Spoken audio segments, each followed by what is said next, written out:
ये रोक सका न कोई बढ़ते कदम, तूफानों से लड़ने का हम में दम, न ठोक सका हमको कोई भी गम, के साथ हम आते हैं। सक्सेस सपोर्ट सिस्टम, ये success support system, success support system, ये success support system. Welcome Satendra ji, आपका स्वागत है आज के पैनल में। आपको हजारों लोग जूम के ऊपर और कई सारे लाखों लोग यूट्यूब पे और फिर बाद में करोड़ों लोग यूट्यूब लाइव पे सुनने वाले हैं यूट्यूब चैनल के माध्यम से। आज आपका स्वागत है। आपके कमिटमेंट, आपके एटीट्यूड, आपके जोश, आपके जज्बे को हम सैल्यूट करते हैं। और आज मुझे पूरा यकीन है, हम लोग एक्साइटेड हैं आपको सुनने के लिए, और पूरा यकीन है कि आने वाले टाइम में आप जल्दी से क्राउन एम्बेसडर और यूनिवर्सल क्राउन एम्बेसडर भी बनेंगे और इस शेप्स ऑफ इंडस्ट्री में अपना इतिहास लिखेंगे। Thank you very much, welcome, आपका स्वागत है। मैं चाहता हूं सतेंद्र प्रसाद जी के लिए एक बार और जोरदार ताली हो जाए। वेलकम सतेंद्र जी। धन्यवाद सर, धन्यवाद सर आपका। आपने मुझे इतने बड़े पैनल पर बोलने का मौका दिया, ये मेरा सौभाग्य है और मैं इस बात के लिए आपका हृदय से धन्यवाद करता हूं। और आज उपस्थित इस पैनल पर जितने भी लोग यहाँ हमें सुन रहे हैं, हम उन सभी को भी अपने दिल की गहराइयों से नमस्कार करता हूं। मैं स्क्रीन शेयर कर लूं सर? हाँ प्लीज प्लीज, श्योर।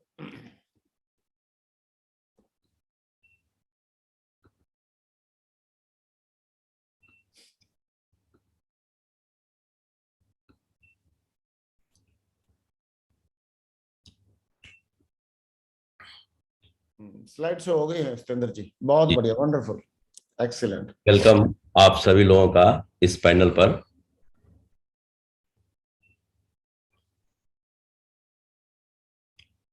अभी हम लोग साल के आखिरी दिन है आज, और आज रात के 12 बजे के बाद सन 2022 की शुरुआत हो जाएगी। हम आप सभी लोगों को नव वर्ष 2022 की ढेर सारी शुभकामनाएं देते हैं कि आप लोग दिन दोगुनी रात चौगुनी आगे बढ़ें और जीवन में खुशियां हासिल करें और पूरा जीवन खुशियों से आपका जगमगाता रहे।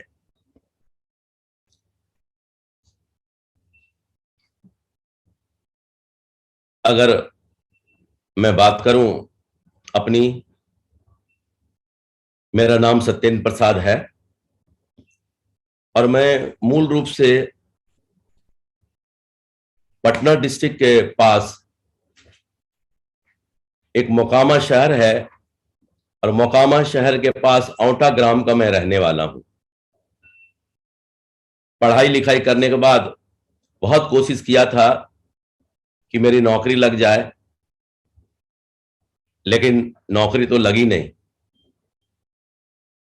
जब नौकरी नहीं लगती है सरकारी खासकर, तो लोग क्या करते हैं, कहीं न कहीं किसी न किसी छोटे मोटे काम धंधे की तलाश करते हैं। तो मैं काम धंधे की तलाश करने के लिए ही दिल्ली की तरफ आया था, लेकिन दिल्ली नहीं पहुंच गया। दिल्ली पहुंच पाया, दिल्ली से 200 किलोमीटर पहले आगरा शहर में मैं रह गया, और यहीं पर मैंने काम धंधा सीखा था।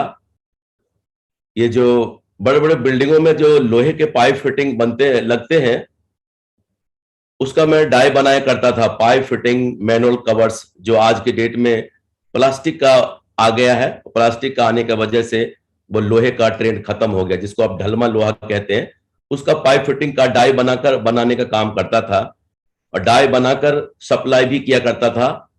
और उस समय 40 से 50 हजार रुपया पर मंथ कमा रहा था।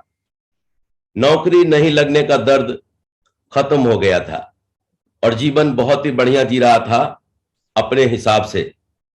और लगातार कंटिन्यू आज 42 साल से आगरा शहर में मैं रह रहा हूं, और यहीं पर मेरे एक मित्र के द्वारा मुझे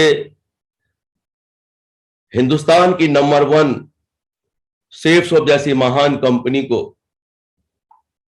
शुरू करने का मौका मिला, अवसर मिला। जो आज 21 साल पूरे कर चुकी हैं और 22वें साल में प्रवेश कर चुकी हैं। ये हम लोगों के लिए गर्व की बात है। और हमारे डायरेक्टर्स, पांचों डायरेक्टर्स, हिंदुस्तान नहीं दुनिया के तमाम शिखर पर जितने भी डायरेक्टर्स हैं उनमें से सर्वश्रेष्ठ हैं हमारे ये पांचों डायरेक्टर्स, जिनकी सोच समझ, अच्छी सोच, दूरदृष्टि के वजह से आज इस बिजनेस को दिन दुगनी रात चौगनी ऊंचाइयों पर लेके चलते चले जा रहे हैं। और इनकी सूझबूझ के वजह से आज मैं देख पा रहा हूं कि हम लोगों का भविष्य सुरक्षित है। आज 16 साल मुझे इस बिजनेस को करते हुए हो गए हैं। सेफ सोप कंपनी को मैंने एक छोटे से पेड़ के रूप में देखा था, जो आज एक बहुत बड़ा बट वृक्ष के समान बन गया है और निरंतर डे बाय डे प्रोग्रेस करते हुए आगे ऊंचाई की तरफ बढ़ते चले जा रहे हैं।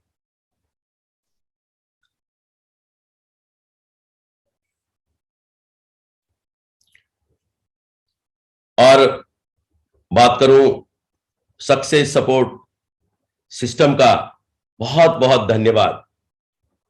दुनिया के अद्भुत सिस्टम में से एक success support system. Success support system की बात करें तो ये एक मां के समान है। बच्चों को कब क्या चाहिए ये पहले से पता होता है मां को कि बच्चों को क्या चाहिए, कब चाहिए। हर वो चीजें जो बिजनेस में लोगों को आगे बढ़ाने के लिए आसान, दिन ब दिन आसान करता चला जा रहा है।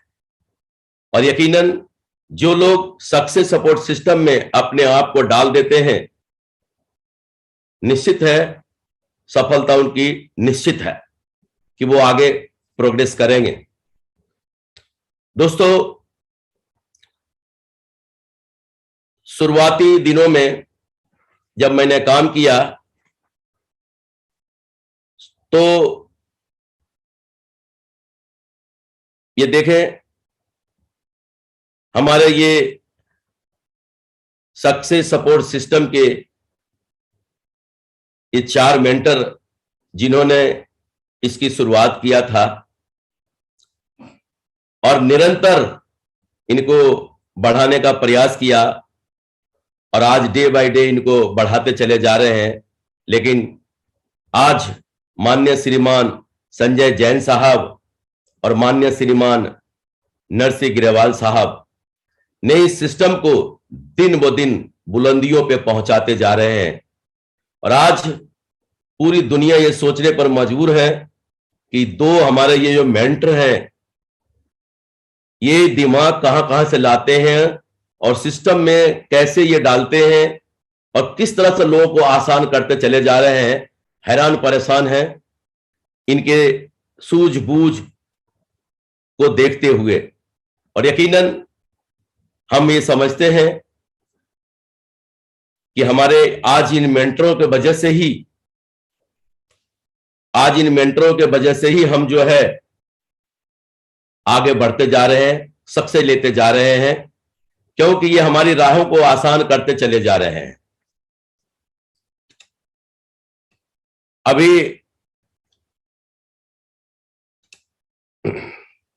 ये रॉयल ड्रीमर्स टीम, निश्चित ये रॉयल ड्रीमर्स टीम के हमारे ये पिलर हैं जिन्होंने एक यूनिटी की स्थापना किया, रिलेशन पैदा किया लोगों के अंदर, एकदम मजबूत रिलेशन। और मजबूत रिलेशन के वजह से ही मैं देख पा रहा हूं कि हमारे ये रॉयल ड्रीमर्स टीम एकदम निर्विवाद दिन ब दिन प्रोग्रेस करते चले जा रहे हैं और ऊंचाई पर पहुंचते चले जा रहे हैं। यकीनन हम अपने आप को बहुत गौरवान्वित महसूस करते हैं कि हम रॉयल ड्रीमर्स टीम का हिस्सा है, जहां पर ये हमारे दो मेंटर, जिनको मजबूती से मजबूत पिलर की तरह एक दूसरे को जकड़े हुए हैं, ताकि हिलना डुलना बिल्कुल नहीं कहीं भी। और ये बुनियाद इतनी मजबूत हो चुकी है, इस पे चाहे जितनी भी इमारतें आप बनाते हुए लेके जाएं, बिल्कुल चलता चला जाएगा। शुरुआती दिनों में मैंने हमारे जो 4 अपलाइन हैं, माननीय श्रीमान सत्य प्रकाश जी, माननीय श्रीमान शिव कुमार शर्मा जी, माननीय श्रीमान राधेश्याम फौजी साहब, माननीय श्रीमान अजय कुमार राजपूत जी, इनके साथ हमने काम करने का मौका मिला। और बेसिक जितना भी हमने जानकारियां लिया, इन्हीं के द्वारा लिया। मैं टेक्निकली ज्यादा कुछ रहा नहीं शुरू से, लेकिन प्रैक्टिकल 100% रहा, क्योंकि हमने इस बिजनेस को करके सीखा, और जिसके वजह से मेरे पास 2 तरह के अनुभव हैं, असफल होने का भी और सफल होने का भी। अब आप कहेंगे असफल होने का मतलब क्या है? असफल होने के लिए कुछ नहीं करना पड़ता है। जैसा सक्सेस सपोर्ट सिस्टम कहता है ना, उसके उल्टा उल्टा करना शुरू कर दें। मीन्स आपके मन में जो भी आता है ना, वो करना शुरू कर दें। असफल होने के लिए बस इतना ही करना है। दुनिया में जितना भी कुछ करना पड़ता है, जितना भी कुछ करना पड़ता है, वो आगे बढ़ने के लिए, सफल होने के लिए, ऊंचाई पर जाने के लिए ही वो ट्रेनिंग, सेमिनार, फंक्शन, जितने भी एक्टिविटी जीवन में होते हैं, करते हैं लोग, वो सफल होने के लिए ही करते हैं। और उस क्रम में शुरुआती लेवल पर जब हमने काम किया, तो 2-3 साल तक तो यूं ही बीत गया, क्योंकि पैसा भी कमा रहा था। और कहते हैं ना, जब आदमी पैसा कमा रहा हो, सन 80 और 85 के सन बीच में 40 से 50 हजार रुपया बहुत बड़ी रकम होती है। सो दिमाग में आदमी को 250 या 500 रुपया समझ में नहीं आता। तो ज्यादा उस समय शुरुआती बिजनेस में लोग बिलीव भी कम करते थे, और जब रिजल्ट नहीं मिलता था तो अपने को भी बिलीव कम होता था। तो 2-3 साल तक तो यूं ही निकल गया। लेकिन जब थोड़ा बहुत काम करना शुरू भी किया, तो वो सन, मैं समझता हूं 2008 के जून के बाद मैंने काम शुरू किया। वो भी कैसे? अपने ही तरीके से काम कर रहा था। मैंने बताया ना आपको, असफल होने की क्या होता है, अपने तरीके से काम कर रहा होता।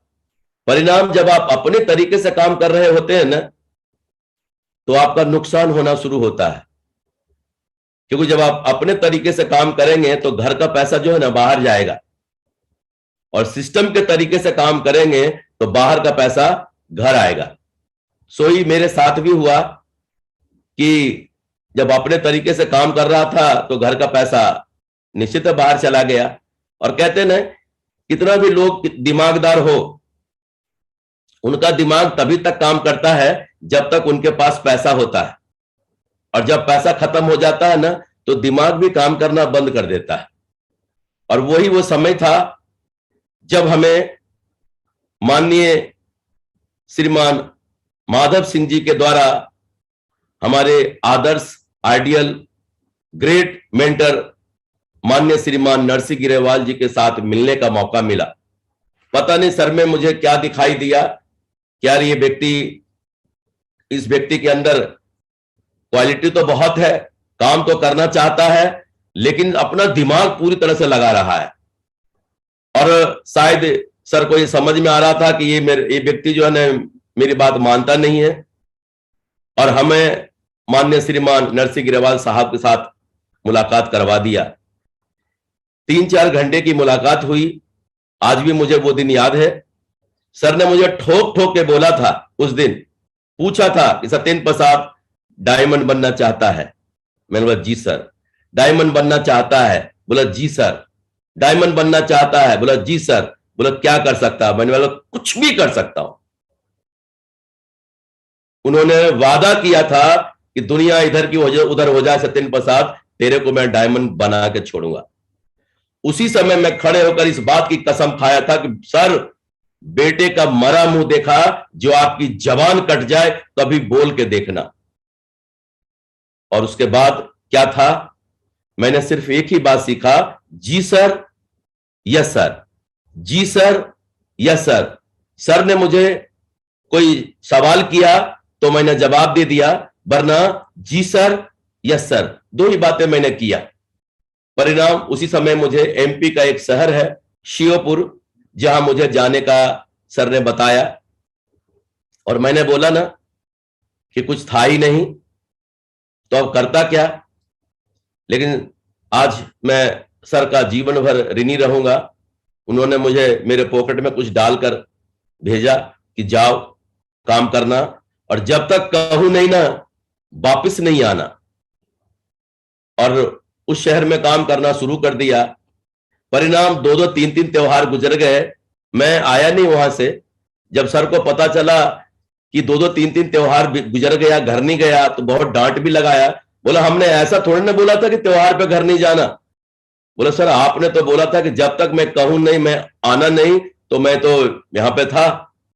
फिर जब भी कभी तीज त्योहार आया, सर ने 2 दिन पहले ही मुझे बोला कि वहां कल निकलना है, कल निकलना है। और जब तक मैं नहीं निकल गया, देखते रहे कि गया कि नहीं। और इस तरह से मैं उस शहर में काम करना शुरू कर दिया। सर के साथ उस समय मैंने काम किया, और काम करने का तरीका बिल्कुल अलग था, क्योंकि कुछ बचा ही नहीं था। जब मैं उस शहर में जा रहा था ना, जब मैं उस शहर के लिए जा रहा था, मेरी पत्नी जब मुझे विदा कर रही थी ना, उसी समय मेरा बेटा खड़ा था। और जाते टाइम मैंने बेटे के सर के ऊपर हाथ रखकर अपनी पत्नी से बोला था कि अगर मैं डायमंड नहीं बना, मैं अपना बेटे का मरा मुंह देखा जो आप डायमंड नहीं बना। और मैं पलट के चला गया, फिर पलट के उनको देखा नहीं, काम करता चला गया, करता चला गया। परिणाम ऐसा हुआ कि उस शहर में मैंने काम करने की रफ्तार इस तरह से बना लिया कि सुबह 6 बजे से लेकर रात के 11 बजे तक का मैंने टारगेट रखा। सुबह 6 बजे से लेकर रात के 11 से 11:30, क्या कि 11:30 से पहले दरवाजे के अंदर जाऊंगा नहीं रात के, और सुबह 6 बजे अपना दरवाजा छोड़ दूंगा। ये मेरी 2 शर्त थी अपने आप से, सुबह 2 बजे 6 बजे का दरवाजा छोड़ना, और रात के 11:30 बजे के बाद ही दरवाजे के अंदर आना। शायद उस समय लोग समझ नहीं पाएंगे। 11:30 बजे रात को जब मैं आता था, उस समय इन्हीं हाथों से रोटियां बनाया करता था और खाता था। रात के 12:30-1 बज रहे होते, और उस समय खा रहा होता जब पूरी दुनिया सो रही होती। लेकिन वो कुछ समय की बात थी। लोगों की ऊंचाई को देखते हैं, लोगों की सक्सेस को देखते हैं, लेकिन उन सक्सेस के पीछे का राज क्या है वो जानने की कोशिश नहीं करते हैं। शुरुआती लेवल पर बहुत दिक्कतों का सामना करना पड़ा था, लेकिन सर का सहयोग था, सर का मार्गदर्शन था। रोजीना मैं सर को सुबह गुड मॉर्निंग और रात का गुड नाइट का मैसेज देता था। गुड नाइट का मतलब था मैंने पूरी रिपोर्टिंग करना कि मैंने कल क्या किया, आज क्या किया पूरा दिन भर। और परिणाम क्या हुआ कि मैं रिपोर्टिंग करता था तो पूरे काम की रिपोर्टिंग होती थी। और उसके साथ एक और भी बात जुड़ी हुई थी। वहां पर मैं सेमिनार में जब क्लोजिंग करने जाता था, हमेशा अपना चेक दिखाता था। इस सप्ताह की मेरी इनकम ये रही, इस सप्ताह की मेरी इनकम ये रही। और अपने आप से मैंने एक टारगेट ले रखा था कि इस सप्ताह जो इनकम मैंने लिया है, अगले सप्ताह ये इनकम नहीं लूंगा, इससे बढ़कर इनकम लूंगा। और अपने आप से टारगेट लिया, और चिल्ला चिल्ला कर मैं संडे को क्लोजिंग में वो चेक दिखाता था। वो चेक जो गेस्ट होते थे ना, गेस्ट को तो कोई भी चेक दिखा देता, उनसे काम चल जाता। लेकिन वो चेक खासकर मैं अपने वो टीम को दिखाना चाहता था, जो मुझे गौर से देखते थे कि पिछले सप्ताह का चेक से इस सप्ताह सर का बड़ा है कि नहीं, पिछले सप्ताह से चेक इस सप्ताह सर का बड़ा है कि नहीं। परिणाम डे बाय डे बढ़ता चला गया और 1 साल के अंदर मैंने अपनी इनकम को लगभग 1 लाख रुपया, 1,50,000 रुपया पर मंथ पे पहुंचा दिया था। और मैं इस बात के लिए सर का हृदय से धन्यवाद करता हूं।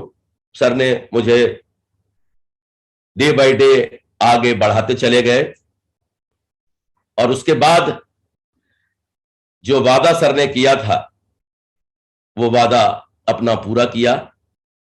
इस बीच में दिक्कतें आई, लेकिन खुशियां इतनी आने लगी जिसका कोई जवाब नहीं। बाद में आज जो प्रेजेंट टाइम है, हमारे ये 2 मेंटर हैं, माननीय श्रीमान माधव सिंह जी और माननीय श्रीमान विजयपाल सिंह जी, और ये दोनों के साथ आज मैं काम कर रहा हूं। रेगुलरली विजयपाल सर के सानिध्य में हूं। सर का, माननीय श्रीमान माधव सर जी का भरपूर सहयोग मिलता है और मैं समझता हूं दुनिया का खुशनसीब इंसान हूं जहां पर 3 गुरुओं का सानिध्य मिला। हमेशा माननीय नरसिंह गिरेवाल साहब जी से मैंने एक बात सीखा। उन्होंने हमेशा मुझे 2 बातें बताते थे। देखो, वो व्यक्ति इस काम को किया था, इस काम को करने से आज उस ऊंचाई पर पहुंच गया, और उस व्यक्ति ने ऐसा किया था, उसके वजह से आज असफल हो गया। मुझे कुछ नहीं बताते थे कि आपको ये करना है या ये करना है, नहीं, हम अपने दो रास्ते दिखाते थे और अपने आप समझ में आ जाता था कि मुझे यहां नहीं, यहां जाना है। और आज हमें जो सर ने बताया है कि सेफ सोप में टारगेट करके गरीबपुर से अमीरपुर तक कैसे पहुंचा जाए।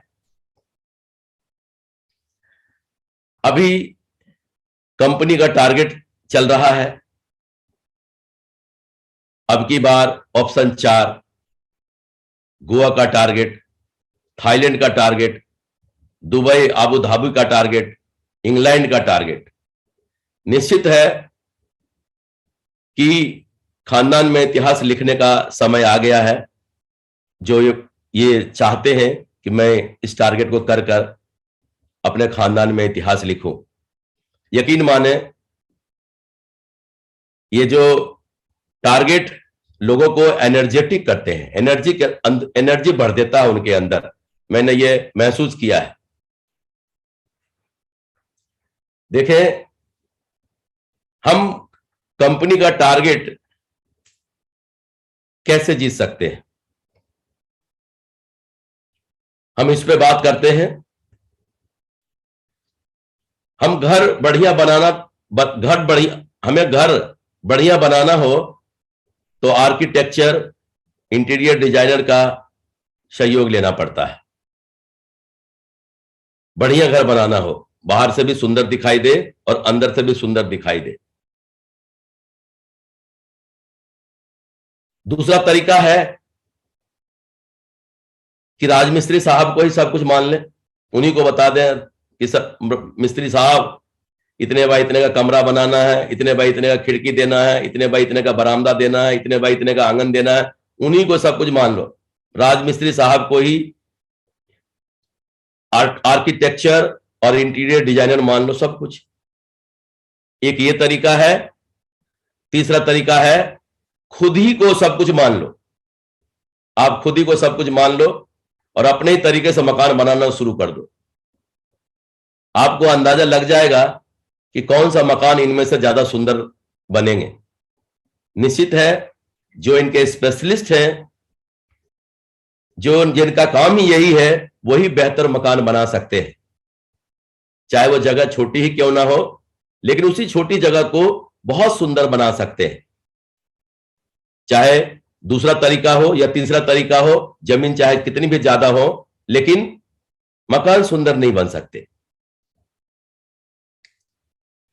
टारगेट करने के लिए हमको करना क्या है? टारगेट करने वाले लोगों को अपने टीम में चुनाव करना है, उनके साथ उनका चुनाव करना है, उनसे बातचीत करना है कि हमारे लोगों में से कौन ऐसे लोग हैं जो टारगेट फाइट करना चाहते हैं, सचमुच में टारगेट फाइट करना चाहते हैं।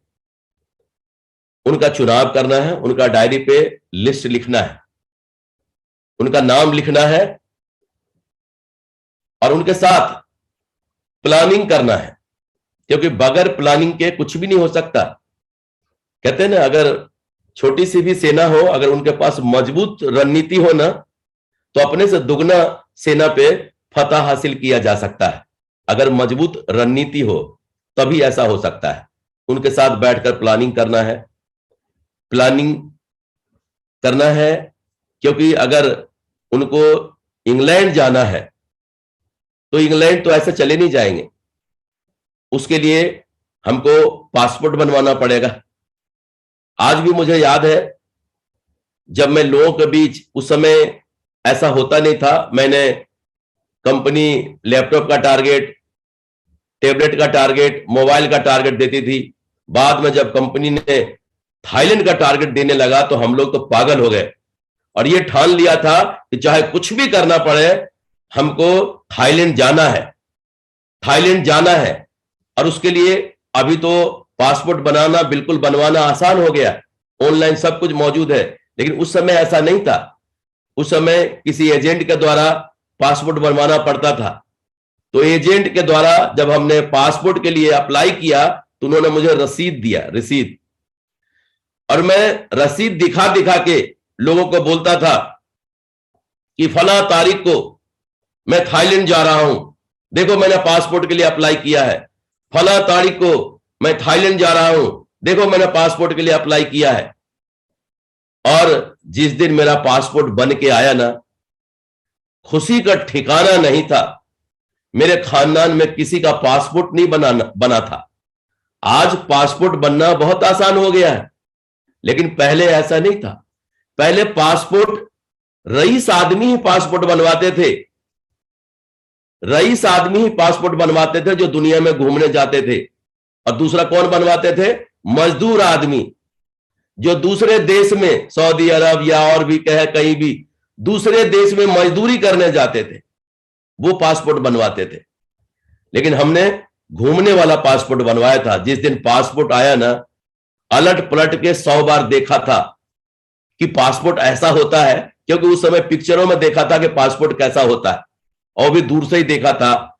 उसका कलर फोटो करवाया और फिर मैं मैदान में जाता था जब काम करने, फील्ड में, लोगों से ये बोलता था, ये देखो जी मैं फला तारीख को थाईलैंड जा रहा हूं, ये देखो मेरा पासपोर्ट।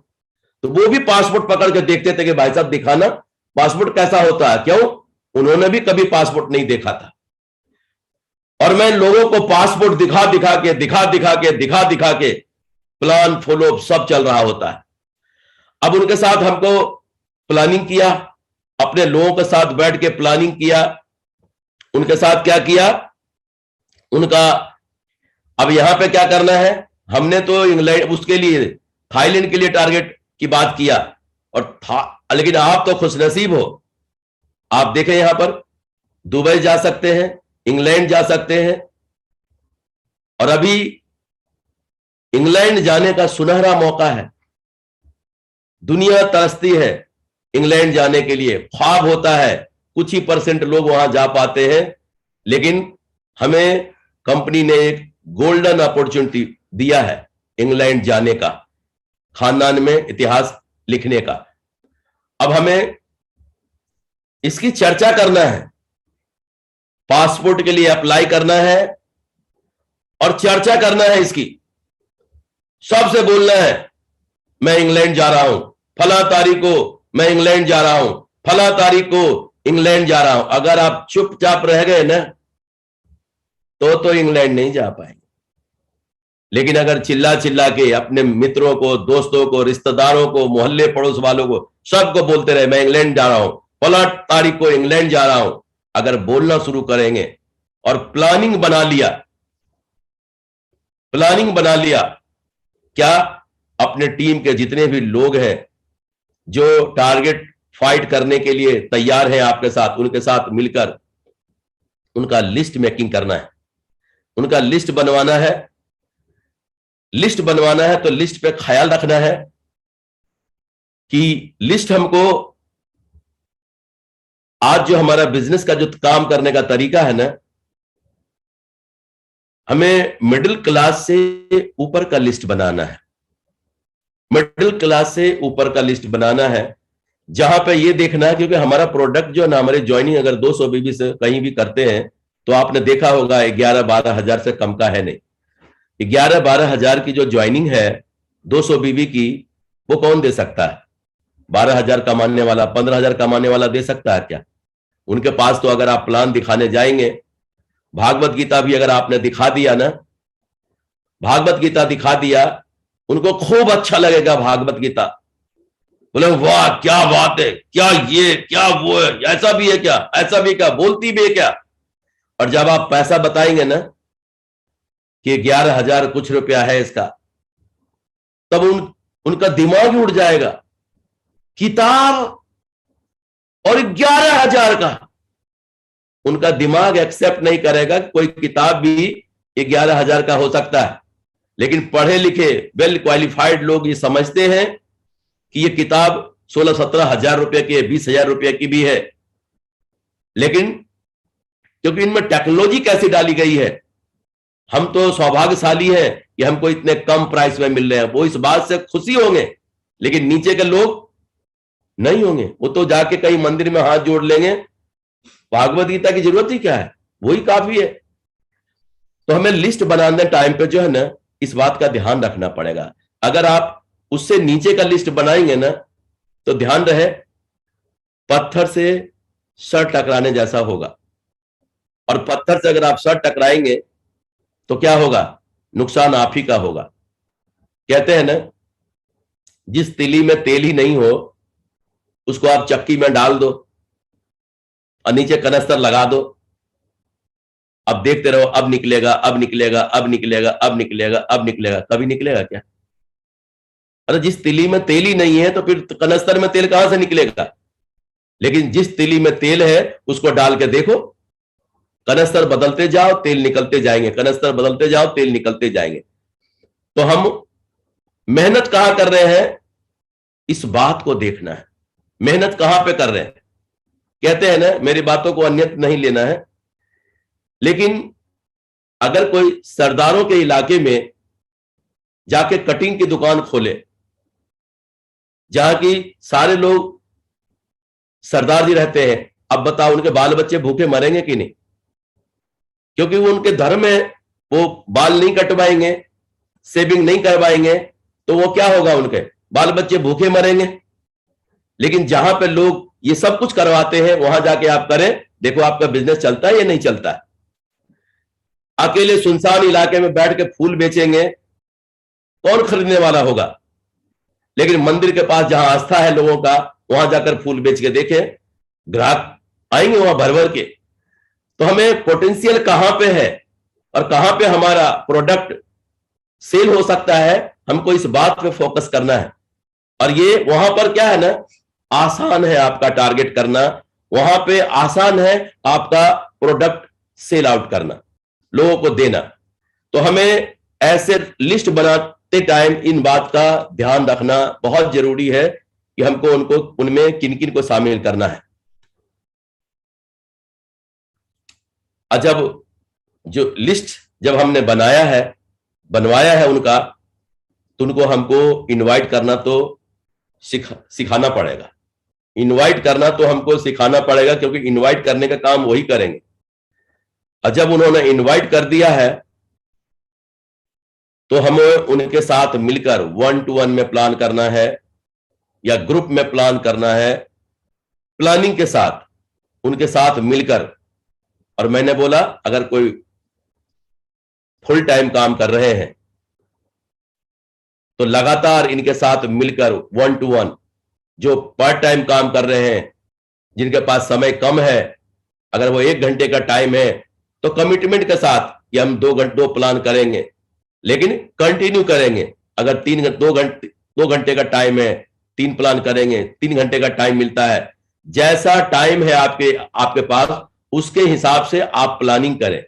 और आपके टीम में सब तरह के लोग होंगे, कुछ फुल टाइम काम करने वाले लोग होंगे, कुछ पार्ट टाइम काम करने वाले लोग होंगे। हमें उनको पहचानना है और उनके हिसाब से अपने को, अगर हम फुल टाइमर है तो अपने को दिन भर बिजी रखना, अपने को दिन भर बिजी रखना है। लेकिन क्या, प्लानिंग के साथ, प्लानिंग के साथ। और सेमिनार में तो हमारा जो संडे का जो सेमिनार होता है वो तो है ही, वो तो प्रमोट करेंगे ही और वहां पे तो लोगों को लेकर जाएंगे ही। लेकिन ये 1-to-1 और ग्रुप प्लान में हम ज्यादा से ज्यादा रिजल्ट निकालकर अपने टारगेट को बढ़ा सकते हैं, अपने टारगेट को वहां तक ले जा सकते हैं जहां हम पूरा करना चाहते हैं। और उनके साथ लगातार जब हमने प्लान कर लिया है तो ये तो निश्चित है कि सारे लोग प्लान दिखाते ही सेल नहीं देंगे, सारे लोग प्लान दिखाने के बाद तुरंत जुड़ नहीं जाएंगे, उनके साथ उनको फॉलोअप करना पड़ेगा। बहुत सारे लोग बोलते हैं कि हमारे अपलाइन जो है ना हमारे साथ फॉलोअप में नहीं जाते हैं, हमारा साथ नहीं देते हैं। मैंने तो एक बात नोटिस किया है कि जो व्यक्ति आज जुड़ा है ना वो भी फॉलोअप कर सकता है, वो भी फॉलोअप कर सकता है। अरे नमस्कार करना तो सारे लोग जानते हैं ना, नमस्कार करना सारे लोग जानते हैं। अगर आपने किसी को आज प्लान दिखाया है तो क्या है, आज अगर प्लान दिखाया है और उन्होंने कल शाम को 6 बजे बुलाया है तो चूकना नहीं है, शाम को 6 बजे जाना है और जाके कुछ नहीं, भाई साहब नमस्कार। अब उनको सब समझ में आ जाएगा कि मैं क्यों आया हूं, क्योंकि उन्हीं ने तो शाम को बुलाया मुझे।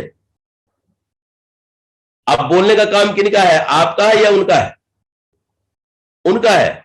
अब वो बोलेंगे कि हमको करना क्या है, हो सकता है सेल दे देंगे, नहीं तो हो सकता अगर नहीं इंतजाम हुआ तो 2 दिन का टाइम और देंगे, परसों 11 बजे आना। लेकिन चूकना नहीं है, परसों 11 बजे फिर भाई साहब नमस्कार। आपको कुछ करना क्या, सिर्फ नमस्कार करना है। उनको खुद ही समझ में आ गया कि ये हमारे यहां क्यों आए हैं। अरे 2 दिन बाद बुलाया था, अगर फिर भी नहीं वो जुड़ते हैं, बोलते हैं कि आप परसों आना, कल आना, जब भी बुलाए ना जाना। नमस्कार करके चुप। उनको खुद ही समझ में आ जाएगा ये क्यों आए हैं। और जानते हैं ये जो बिजनेस है, अगर किसी को 5 से 12 बार नमस्कार कर दिया ना, लोग टेंशन में आ जाते हैं। और 95% लोग जो है ना टेंशन में जुड़ जाते हैं, 95% लोग टेंशन में जुड़ जाते हैं। और जब कहते हैं जहां पे जाए धन वहीं पे जाए मन, वहीं पे मन उनका जाता है। और फिर देखो, अगर सिर्फ हम ये सोच लें कि चाहे कोई जुड़े या ना जुड़े मेरे बिजनेस से, जिनको भी हमने प्लान दिखाया है, मुझे कसम उसकी है जिसको हम सबसे ज्यादा चाहते हैं, 12 बार नमस्कार तो जरूर करेंगे। और अगर 12 बार में नहीं जुड़ा तो फिर आप उसको छोड़ देंगे। परिणाम नहीं बदल जाए तो देखना। हमने अपने जीवन में देखा है, सेफ शॉप के जीवन में 95% लोग इसी स्टेप पे मर जाते हैं, उनको लगता है जाते ही मेरे लिए तो सब कुछ फटाफट निकाल के तैयार करके दे दे। आप लोग को ट्रेनिंग में बताया भी जाता है ऐसा सिर्फ 2% लोग होंगे, बाकी लोगों को बार बार फॉलोअप करना पड़ता है। 95% लोग टेंशन में इस बिजनेस में जुड़ते हैं। आप कहेंगे सर आपको कैसे मालूम? मैं भी टेंशन में ही इस बिजनेस में जुड़ा था। जिन्होंने मुझे इस बिजनेस में जुड़ा, मेरा जीना हराम कर दिया था। लेकिन आज धन्यवाद उनका जिन्होंने मुझे टेंशन दिलाया था। टेंशन दिलाने के बाद आज देखो परिणाम कैसा बदल गया। तो हमें उनको फॉलोअप करना भी सिखाना है और उनके साथ मिलकर फॉलोअप भी करना है, क्योंकि एकदम से वो तैयार नहीं है, एकदम से वो जानते नहीं है। हर ज्वाइन कराए एसोसिएट की 24 से 48 घंटे के अंदर हमें FIM करना है। हमारे यूनिवर्सल क्राउन है मास्टर लीडर माननीय श्रीमान जैन साहब ने इसकी शुरुआत किया था, FIM बताया था उन्होंने। और उन्होंने बताया था कि अगर किसी को भी जो 24 घंटे के अंदर, 24 से 48 घंटे के अंदर उनके फैमिली में जाकर उनको इनके बिजनेस के बारे में पूरी बारीकी से बताया जाए। अगर किसी के घर दमदारी से जाकर एफआईएम कर दिया जाए ना, तो 2 से 3 सेल उसी घर से निकल सकता है। अगर अपवाद भी कहीं है ना, तो नहीं भी अगर नहीं मिला तो उस घर का माहौल बिल्कुल पॉजिटिव हो जाएगा। इतिहास गवाह है कि जिन लोगों ने सबसे कम समय में डायमंड बनने का रिकॉर्ड बनाया है, उन्होंने भी इस बात को स्वीकार किया है कि एक प्लान भले ही कम किया, एक फॉलो भले ही कम किया, लेकिन जिनको भी हमने ज्वाइन कराया उनका एफआईएम हमने जरूर किया। एफआईएम ब्रह्मास्त्र है। अगर आपने एफआईएम में, लेकिन क्या है एफआईएम में करना क्या है, पहले के बिजनेस में और आज के बिजनेस में बहुत बड़ा परिवर्तन आ गया है। पहले और आज के बिजनेस में इतना बड़ा परिवर्तन आ गया कि पहले हमारे पास कोई भी व्यक्ति हमारे बिजनेस में जुड़ता था ना, तो उनसे जीवन में एक ही बार पैसा मिलता था, एक ही बार पैसा मिलता था, उसके बाद कभी नहीं मिला। लेकिन अब हमारे पास बहुत सुनहरा मौका है उसी व्यक्ति के साथ, उसी व्यक्ति से बार बार पैसे लेने का, हर महीने पैसे लेने का। अब आप सोच के देखें कि हर महीने उसी व्यक्ति से हमको पैसा मिलेगा तो कैसा लगेगा। जहां तो एक बार मिलता था, अब हर बार मिलेगा।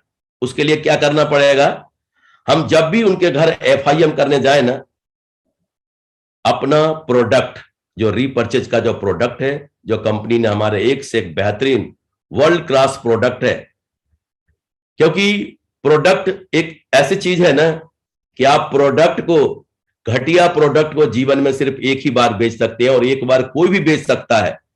लेकिन आज मुझे प्राउड फील होता है कि दुनिया का वर्ल्ड क्लास प्रोडक्ट हमारे पास मौजूद है सेफ सोप में। और हमारे डायरेक्टर्स का विजन है कि हम इस तरह का प्रोडक्ट लाएं कि जो लोग एक बार इस्तेमाल करें ना, दोबारा चलकर फिर से मांगे। तो हमें कुछ प्रोडक्ट को अपने पास रखकर एफआईएम में जाना पड़ेगा। कहते हैं ना, टच एंड फील वाला फार्मूला इस्तेमाल करना है। हमको उनको एक एक प्रोडक्ट के बारे में बताना है, एक एक प्रोडक्ट के बारे में समझाना है और उनको प्रोडक्ट इस्तेमाल करने के लिए प्रेरित करना है। उनको कुछ नहीं करना है, सिर्फ दुकान चेंज करना है, दुकान चेंज। उनको बताना है कि इनकी एमआरपी देखें, इनका एसएसपी देखें, एमआरपी और एसएसपी का फायदा कितना मिल रहा है। हर बीबी पे आपको जो पॉइंट बिजनेस वॉल्यूम बनेंगे, ₹2.5 भी अलग से मिल रहा है।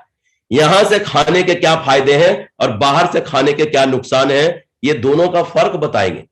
आप देखें, आप अपने शहर के ज्वेलर्स को देखें जो ज्वेलरी का काम करते हैं।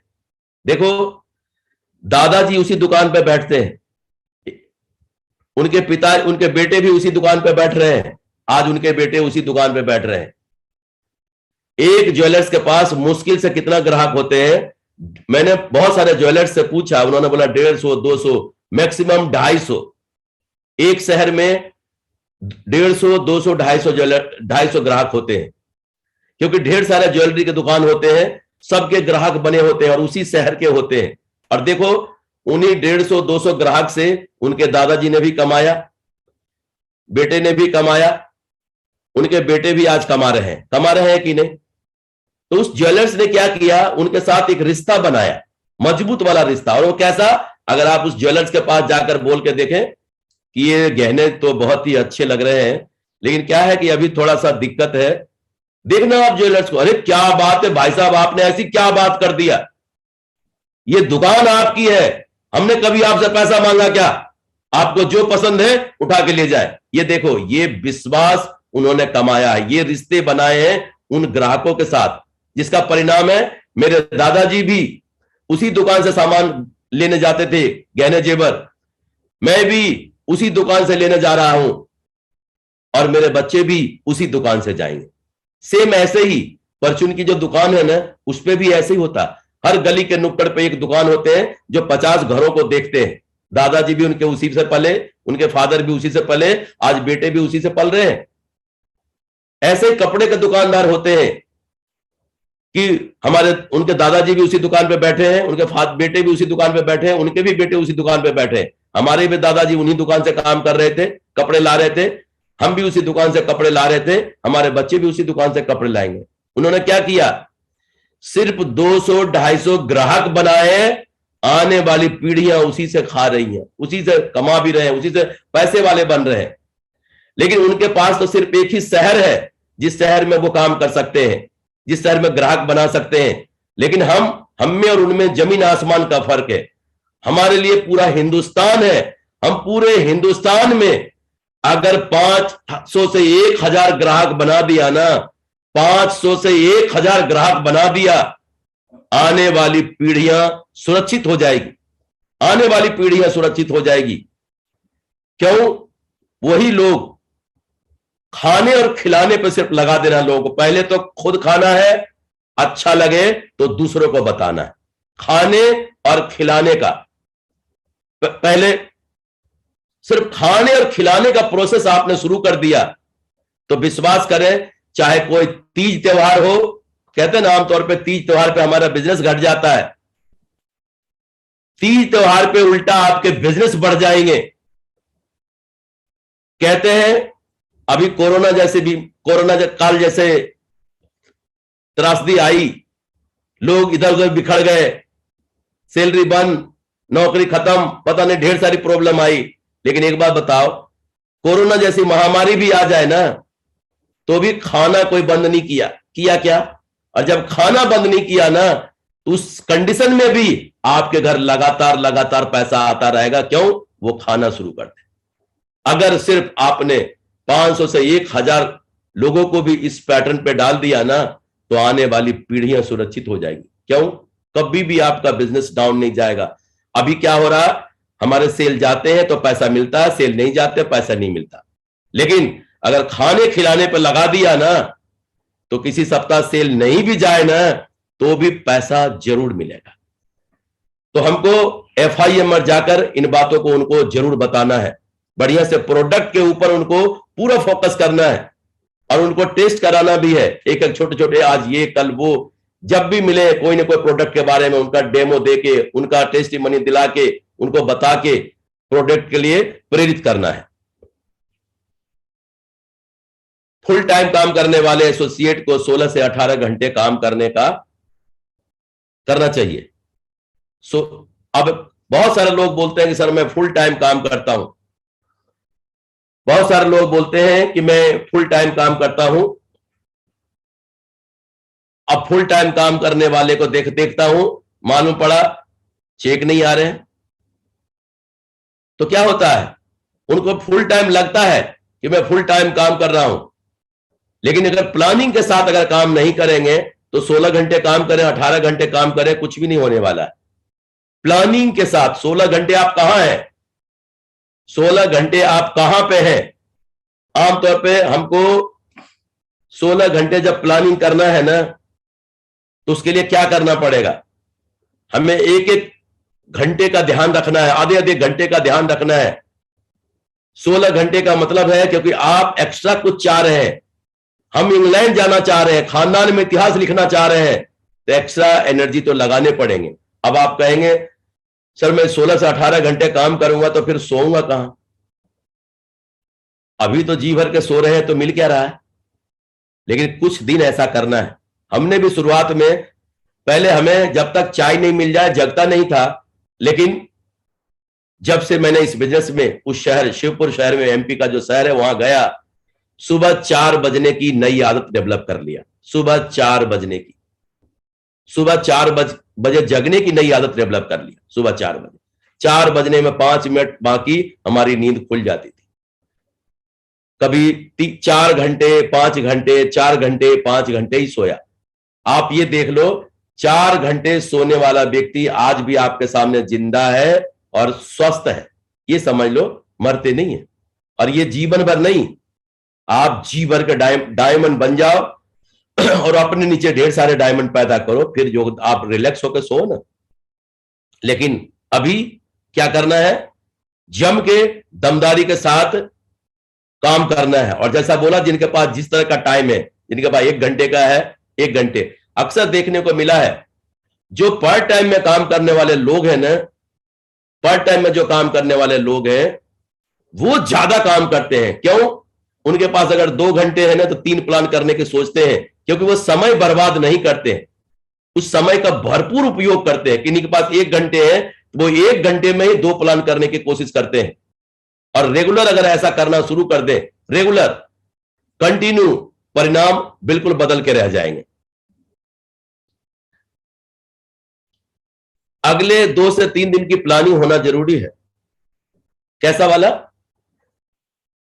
कल हमको किन के यहां प्लान करने, सुबह 6 बजे कहां होना है हमको, 7 बजे कहां होना है, 8 बजे कहां होना है, 9 बजे कहां होना है, 10 बजे कहां होना है, रात के 11 बजे कहां होना है हमको कल, उसकी प्लानिंग आज ही होनी चाहिए। बहुत सारे लोग जब गोल्ड लीडर होते हैं या प्लेटिनम लीडर होते हैं, उनसे कोई सुबह 9 बजे का टाइम मांगने आता है तो बोलते हैं भैया 9 बजे का टाइम तो मेरे पास बिल्कुल नहीं है, 9 बजे तो बिल्कुल पैक हूं। तो कभी कभी जो व्यक्ति, नए व्यक्ति जो जुड़ते हैं ना, उनको लगता है बोला ज्वाइन कराने टाइम पे तो आपने बोला था कि आधी रात में आपके लिए तैयार हूं, आप जब कहो जहां बुलाओ वहां जाने को तैयार हूं, और मैंने तो सुबह 9 बजे का ही टाइम मांग रहा हूं और कहते हैं कि टाइम नहीं है, मैं बिजी हूं बहुत। बिजी कहां है? आप लोगों को बताएं। आप ऐसे बोलेंगे ना मैं बिजी हूं, तो आपके लिए अच्छा विचार लेके नहीं जाएंगे। बोले मतलब रात दिन घर में ही सोए पड़े रहते हैं और कहते हैं बिजी हूं, मैं बिजी। जब तक आप सबूत नहीं दिखाएंगे ना, यकीन नहीं करेंगे। आप दिखाओ, कल आप 9 बजे कहां हो, सुबह 6 बजे से लेकर रात के 11 बजे तक कहां हो, आप दिखाओ।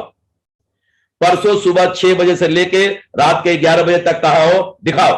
बोला देखो 2 दिन का मेरा पैक है कि कल मैं किन किन के साथ रहूंगा, परसों किन किन के साथ रहूंगा। अगर आपको चाहिए तो मैं परसों का टाइम देता हूं, बताओ।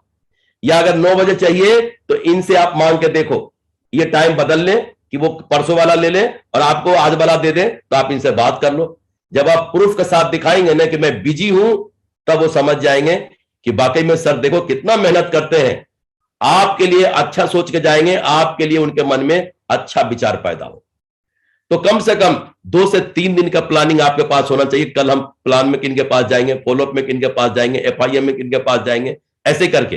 अगर इंग्लैंड का टारगेट अचीव करना है, तो इंग्लैंड जाना है, तो टारगेट वनडे क्रिकेट मैच की तरह होता है। जैसे 10 ओवर में 60 रन बनाने हैं, 10 ओवर में 60 रन बनाने हैं। इसका मतलब क्या हुआ? एक बॉल पे 1 रन बनाने हैं। हर बॉल पे आपको 1 रन बनाने ही बनाने हैं, हर बॉल पे 1 रन बनाने ही बनाने हैं। अगर 1 या 2 बॉल मिस हो गए ना, तो अगले बॉल पे चौका मारने ही मारने पड़ेंगे।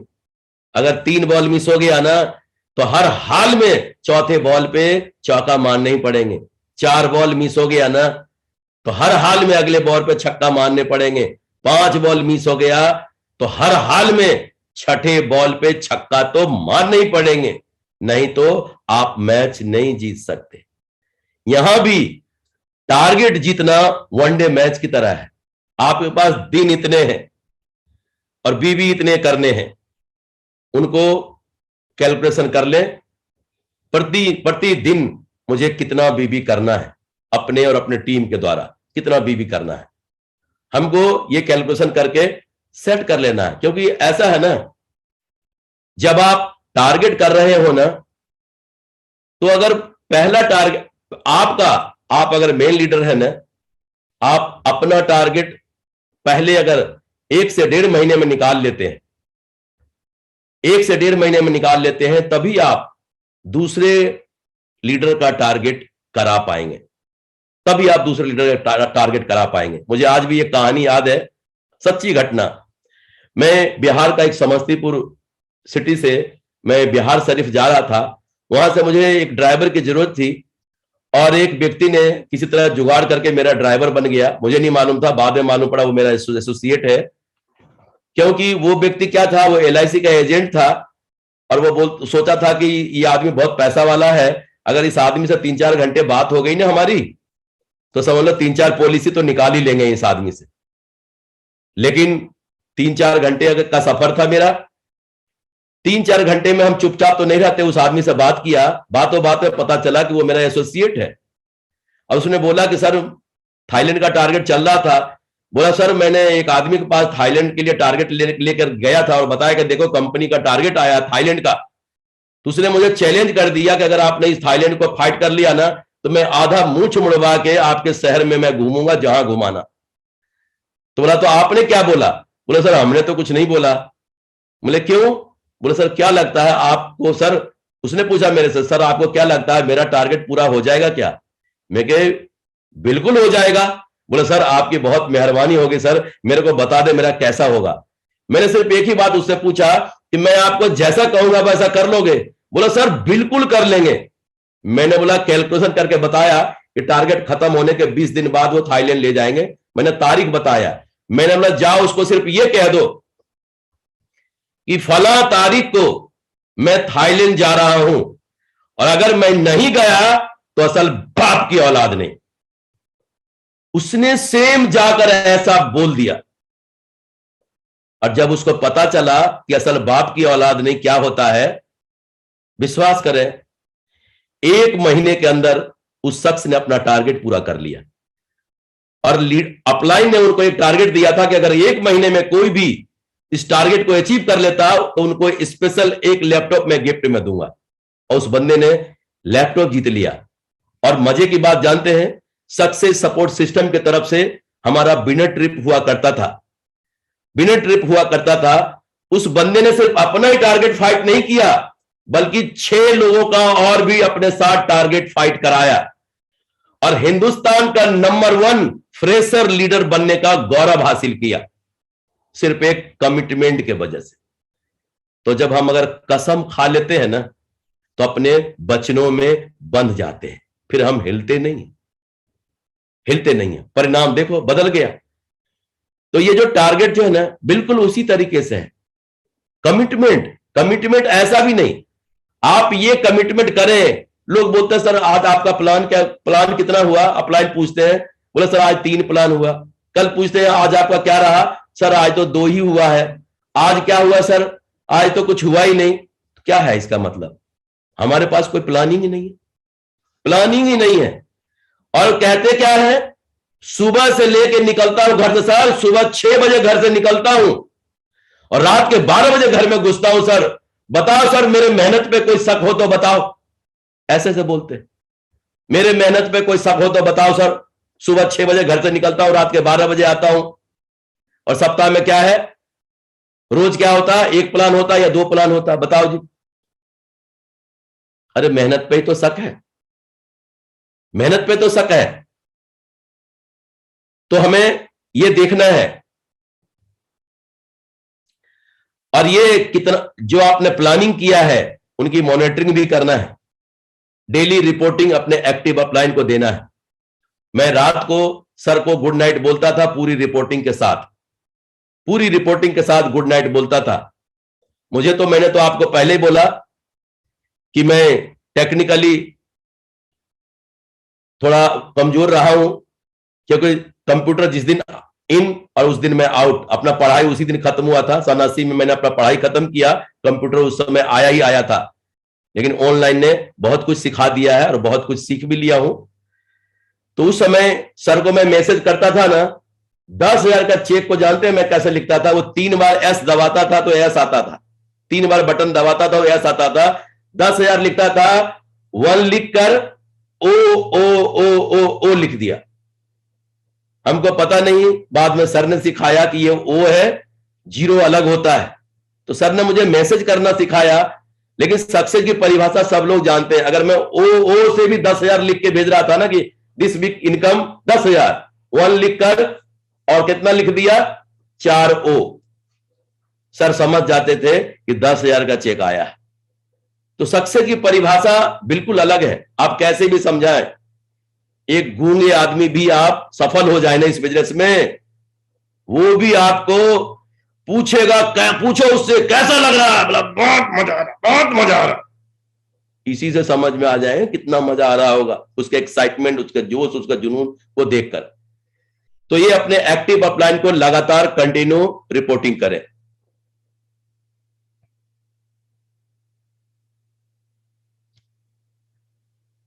टारगेट करने के फायदे क्या है ये भी हम समझ लेते हैं। टारगेट करने से मिलेगा क्या?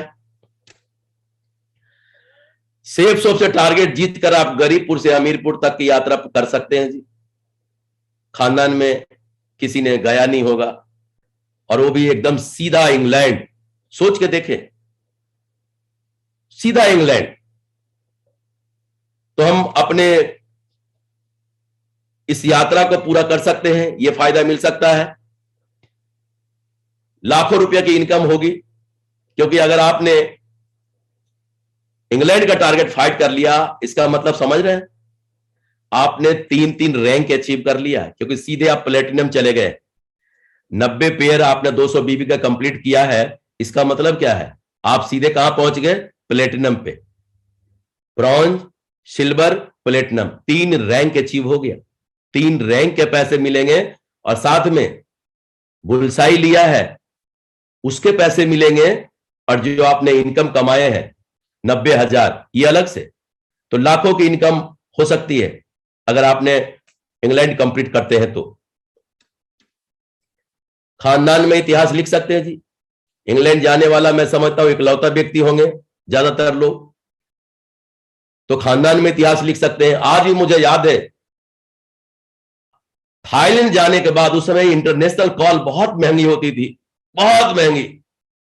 उस समय भी मैंने एक बात सीखा था, अपने 10,000 रुपए का रिचार्ज करा के गया था। मैं 10,000 का रिचार्ज कराया था इंटरनेशनल कॉल के लिए, और थाईलैंड जाकर मैंने पूरा लिस्ट बनाया था कि मैं किस किस को फोन करूंगा। जिस जिसने मुझे सेल नहीं दिया था, जिस जिसने मेरे साथ जुड़ा नहीं था ना, उनको मैंने फोन किया। मैं फला बोल रहा हूं, सत्येंद्र प्रसाद, कहां से? थाईलैंड से। अरे थाईलैंड में क्या करने गया? आके बात करता हूं, कट। सिर्फ इतना ही बात करता था। उन सारे लोगों से मैंने इतना ही बात किया। हमारा सिर्फ मेन उद्देश्य था कि इंटरनेशनल कॉल इनके मोबाइल पे डालना है, और हम सिर्फ ये बताना चाह रहे हैं कि मैं थाईलैंड में हूं, और थाईलैंड में हूं कि नहीं ये सबूत इनके मोबाइल पे भेजता था। उस समय ये वीडियो कॉल नहीं होते थे, इतने बार हाई फाई कैमरे नहीं थे। वो तो बस 1-3 बार दबाओ तो ऐसा आता था, वो वाला। उसमें कुछ नहीं, सिर्फ बोलने का होता, सुनने का। अब उस सारे लोगों को मैंने मोबाइल पे फोन किया था, इंटरनेशनल कॉल डाला था, और जानते हैं वहां से आने के बाद फिर से लिस्ट बना हुआ था, उन सारे लोगों के पास गया था, और सारे लोगों से क्या बात किया था? अरे यार, मिलने गया, थाईलैंड गया था। थाईलैंड क्यों गया था? बोला उसी कंपनी ने हमको थाईलैंड ले गया, जिस कंपनी का प्लान तेरे को दिखाने आया था। अगर तुम भी मेरी बात मान लिया होता तो दोनों भाई मिलकर थाईलैंड घूम रहे होते कि नहीं? दोनों दोस्त मिलकर थाईलैंड घूम रहे होते कि नहीं? देख, एक बार तो मिस कर दिया, दोबारा मौका है। इस बार भी थाईलैंड का टारगेट आया, चल मिलके दोनों भाई करते हैं, और आपके साथ जाएंगे। और विश्वास करें, जिन जिन को मैंने इंटरनेशनल कॉल किया था ना, सबका सेल ले लिया और सबको ज्वाइन करा दिया।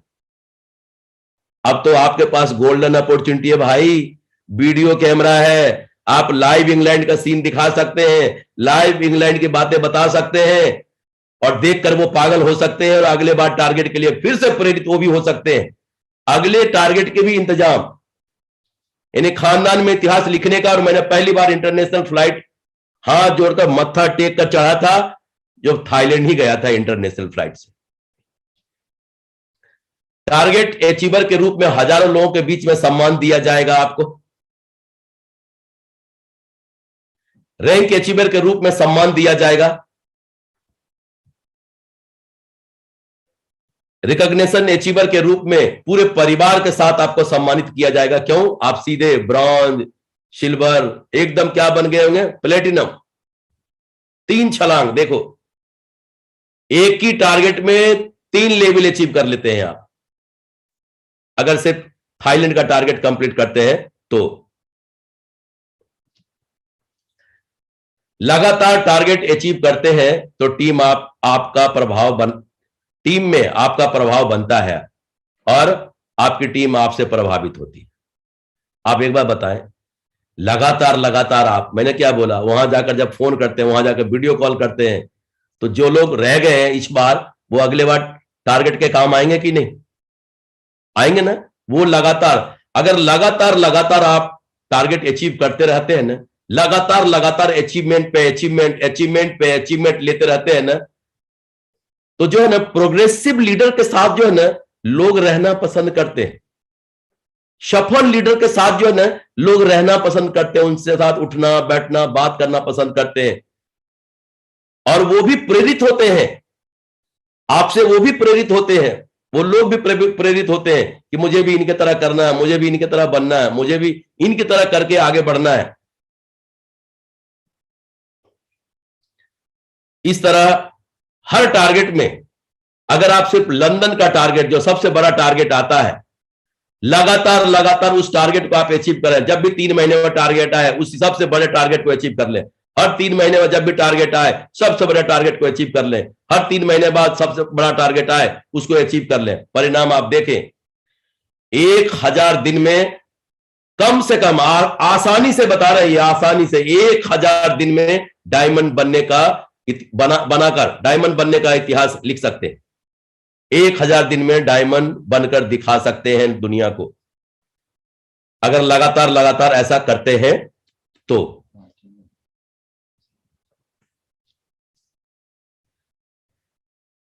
इसी तरह छोटे छोटे टारगेट बनाकर गरीबपुर से अमीरपुर पहुंचा जा सकता है। मैंने क्या किया, छोटे छोटे टारगेट बनाए। ये टारगेट तो अचीव किए ही हैं, लेकिन एक के बाद एक, एक के बाद एक, एक के बाद एक, एक के बाद एक। और ये टारगेट, अगर आप टारगेट अपने ऊपर बना के रखे रहते हैं ना, एक के बाद एक, एक के बाद एक, आप हमेशा एनर्जेटिक रहेंगे, हमेशा भागते रहेंगे, हमेशा दौड़ते रहेंगे। अगर सुबह 6 बजे मिलने की आपने किसी से बात कर लिया, तो आपको खुद ही तय करना पड़ेगा कि मेरे घर से उनके घर की दूरी कितना है, कितना समय लगेगा, कितने बजे जगने हैं। आप खुद ही डिसाइड हो जाएगा कि कितने बजे जगने हैं। सुबह 6 बजे अगर किसी घर जाना है, इसका मतलब है आपकी प्लानिंग पूरी हो गई। कल क्या करेंगे? हमें सर ने सिखाया था कि अगर डायमंड बनने से पहले 5 शहर लेफ्ट में और 5 शहर राइट में अगर आ गया आपका, और भी कम से कम 50 सेल 200 बीबी का निकलने वाला, तो समझ लो 2 लाख की कैपिंग पक्की, फटाफट आने शुरू हो जाएंगे। और खुशनसीबी रही मेरी कि मैंने सिल्वर लेवल पर ही शहर से बाहर काम करना शुरू कर दिया था, सिटी डेवलप करने लग गया। और एमरल्ड बनते बनते 12 शहर मैंने डेवलप कर लिए थे, 12 शहर डेवलप कर लिए थे। अब आप सोच सकते हैं, जब आपके शहर डेवलप होते चले जाएंगे तो आपका बिजनेस बढ़ता चला जाएगा, बिजनेस मल्टीप्लाई होता चला जाएगा। तो यही काम मैंने उस समय किया। जितने भी लीडर होते थे जो गोल्ड लेवल पे पहुंच गए, उनको मैं ये देखता था, उनको बैठा बैठा के बात करता था कि ये कहां जा सकते हैं, ये कहां जा सकते हैं, ये कहां जा सकते हैं, ये तो जा ही नहीं सकते। जो नहीं जा सकते उनको उसी शहर में रखता था, जो जा सकते थे उनसे बैठ के बात करके उनको प्रेरित करते थे कि आप अपनी रिच वाली लेग में उधर चले जाओ, यहां मैं देखता हूं, यहां की जिम्मेदारी मैं, और वहां भी आपकी हेल्प करता हूं।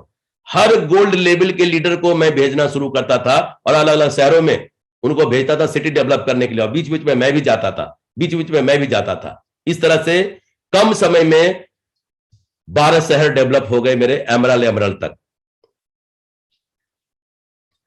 कभी कभी ऐसा भी होता है किन्हीं कारणवश, एक समय ऐसा भी आया था, टीम में कुछ प्रॉब्लम हो गई, जिस प्रॉब्लम के वजह से नेटवर्क एकदम उथल पुथल हो गया और नेटवर्क एकदम गिर सा गया। अब आप सोच के देखें, अच्छे भले गाड़ी घोड़े में सब कुछ में घूम रहे हैं, और आपके साथ कोई ट्रेजेडी हो जाए, कोई प्रॉब्लम आ जाए बिजनेस में, और बिजनेस एकदम नीचे आ जाए, तो कैसा लगेगा? कहते हैं ना कि बिल्कुल आदमी कोमा में चला जा सकता है। लेकिन उस कंडीशन में भी हमारे आदर्श, हमारे आइडियल माननीय श्रीमान नरसिंह ग्रेवाल साहब ने एक बात बोला था कि सत्येंद्र जी अब क्या करना है? मैंने बोला सर आप जो कहेंगे हम वो करने को तैयार हैं, हमने तो कुछ सीखा ही नहीं। बोला देखो, हम लोगों ने तो जब बनाना नहीं सीखा था, लोगों को जोड़ना नहीं सीखा था, तब तो हमने इतना बड़ा काम कर लिया। अब तो हम जोड़ना सीख गए हैं, बनाना सीख गए हैं, कैसे हम लोगों को आगे इस बिजनेस में ला सकते हैं ये सीख गए हैं। दोनों भाई मिलकर काम करते हैं, हम आपके साथ हैं, और मैंने बोला सर जब आप मेरे साथ है ना तो मैं दुनिया में जंग जीत सकता हूं। और फिर से मैंने अपने नेटवर्क को खड़ा किया और दोनों लाइन को फिर से मजबूती से यहां लाकर खड़ा कर दिया।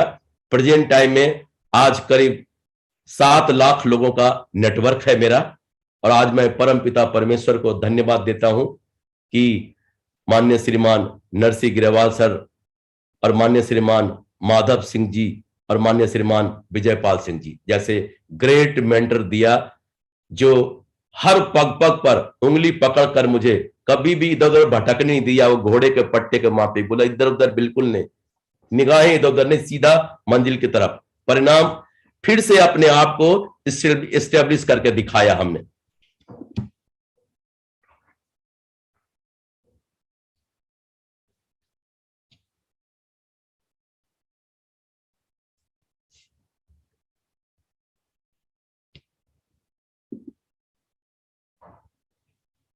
घर खरीदने का टारगेट था, हमने उसको भी पूरा किया। जेपी होटल में डायमंड शिप करवाने का टारगेट लिया, उस समय बहुत बड़ी बात थी, उसको भी हमने करके दिखाया। उस टारगेट को लिया और अपने डायमंड सेलिब्रेशन मैंने वहां पे करवाया। जेपी होटल में 100 डायमंड बनाने का मैंने टारगेट लिया था। प्रेजेंट टाइम में 81 डायमंड मैंने रिकॉग्नाइज कर लिए हैं उसमें, और उनमें से 1 क्राउन है, 5 मरकरी है और 6 वीनस लेवल पर है।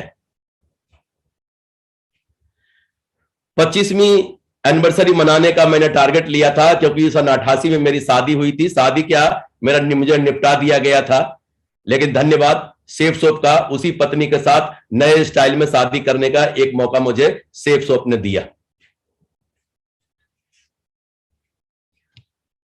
मैं जिस परिवार में से ताल्लुक रखता हूं वहां पर जन्मदिन मनाने का कोई रिवाज नहीं, लेकिन सेफ शॉप में 50वां जन्मदिन मनाने का मैंने सोचा था, और 50वें जन्मदिन को यादगार बनाने के लिए उसी दिन मैंने 50 लाख की ऑडी अपने आप को गिफ्ट किया था, और वो जन्मदिन को यादगार बना दिया। डायमंड बनने के बाद शानदार शादी करने का टारगेट रखा था बेटे का, जो डायमंड बनने के बाद इतिहास गवाह है कि मिस्टर राकेश प्रसाद जी, जो आज हम दोनों क्राउन लेवल पर हैं, डायमंड बनने के बाद शानदार शादी करके अपना टारगेट को पूरा किया। अच्छे परिवार में बिटिया की शादी करने का टारगेट था, जो आज रिसेंटली 19 नवंबर को मैंने ये कार्य पूरा किया। और मैंने हमेशा एक बात बोला करता था कि आने वाले समय में सेफ शॉप के लोगों की बेटे और बेटियों की शादी सेफ शॉप में ही हुआ करेगी।